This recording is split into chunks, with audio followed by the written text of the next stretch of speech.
Today's video is going to be a little bit different with a bit of a spin on it. Positive, some me being open and transparent about my life, my day-to-day life. And I'm just going to talk you through what it's like to actually be an online coach. Now, I've grafted to where I've got to. I've been an online coach for going on 10 years. I've been a PT since I was 17. I'm now 33.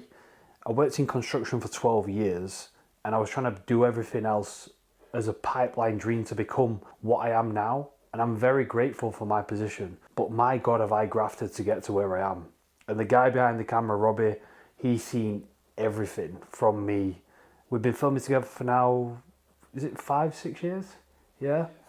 So he's seen everything. He's seen me on my highs, my lows, starting from scratch, changing all my content, changing how I operate, changing how we do content, what we think works, what we think will be cool. So I'm going to go on a bit of a ramble here, but stay with me because I think you'll find it interesting. Right, so a little bit more of a background story about me, obviously. I spoke about how I worked in construction and all that sort of stuff. I worked in multiple construction industries in a sense of, if you looked at my CV, no project was the same. So pretty well rounded, and I was on a very good path in construction. But I always loved the gym. And I think if you're into the gym and you like helping people, a transition, if you are fortunate enough, is to become an online coach. Now, the position I'm in now, I'm just going to talk you through it because some people think that being an online coach is just a doddle, and it's not. And you've got to really fucking love it. You've got to really fucking love helping people. Your clients can't know when you're having a bad day. Like, we all know people have bad days, but still, you're seen as a leader, so you can't really come across as a weak person at any given point per se. Now, I'm very open and transparent. So I'm very aware of when I do have bad days, but I'm just going to talk you through a bit of a day-to-day scenario for me. So typically I wake up before all of the family and I'll get my steps in. I'll get as many steps in as I can before the family wakes up. Then when the family's woken up, I usually have a coffee with Jenna. That's like my morning meditation. But whilst I am on the walking pad or out on a walk or doing my cardio, I'm typically responding to clients. Like, it's not dead time, it's not me doing nothing. Then following me having a coffee with Jenna, it's usually a case of sorting the kiddos out. Then after the kiddos are sorted out, it's typically a case of me just getting to work on the laptop, getting the check-ins done, getting all that sort of client communication done, etc. Whilst also in between that, doing some form of content, be it on my stories or creating longer form content for my actual posts on Instagram or YouTube. Then following the check-ins, I am very, very big on client communication. So if you are coached by me or if you have been coached by me, you know I keep a close guard to my clients and I like to touch base with them very often to make sure everything is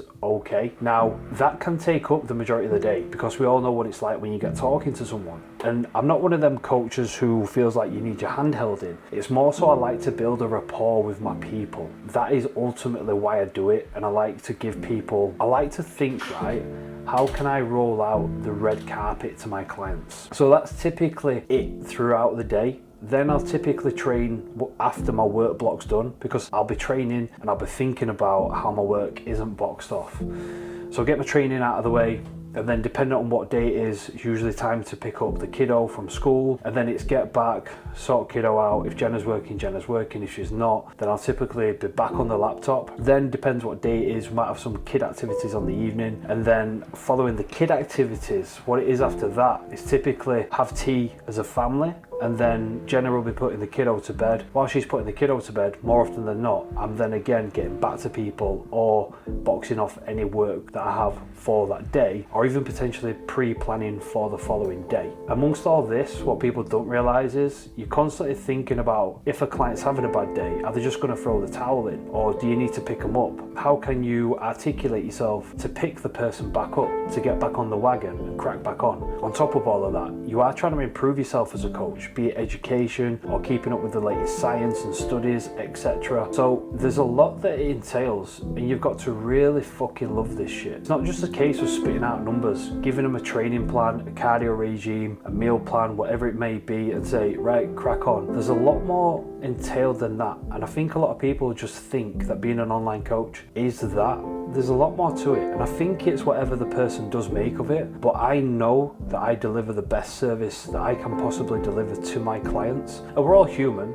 Is there mistakes along the way, or do you articulate yourself not quite right to the person every now and again? Potentially, yeah. But you don't mean to. You've always got your best interest at heart, because ultimately you want the best thing for your people. As a little side, I've also spinning the Team Shepherd Lab that I've constantly trying to create stuff for my clients, be it a client tool, be it a weekly planner, or some form of shopping tool that they can use for their weekly shop. Like, there's a lot that goes into my Team Shepherd Lab. And I've also just created an eating out thing where it's like you click on it, it'll give you the best options for even a Greg's or a Nando's or a Wagamama's, etc. So I'm always trying to improve the little things, and I think a lot of people don't see the background work that goes into all this sort of stuff. Like, just when Robbie arrived this morning, I got stuck in a content creation hole of trying to make my posts look more appealing to people. Now, that can be me just sat on a simple Canva slide for an hour or two, just fine-tuning things to make sure it stands out a little bit more. So yeah, I hope that gives you a little bit more of an insight into what it is actually like as a coach who gives a fuck about the business, the clients, and everything that comes as their brand. I hope that was helpful. See you on the next one.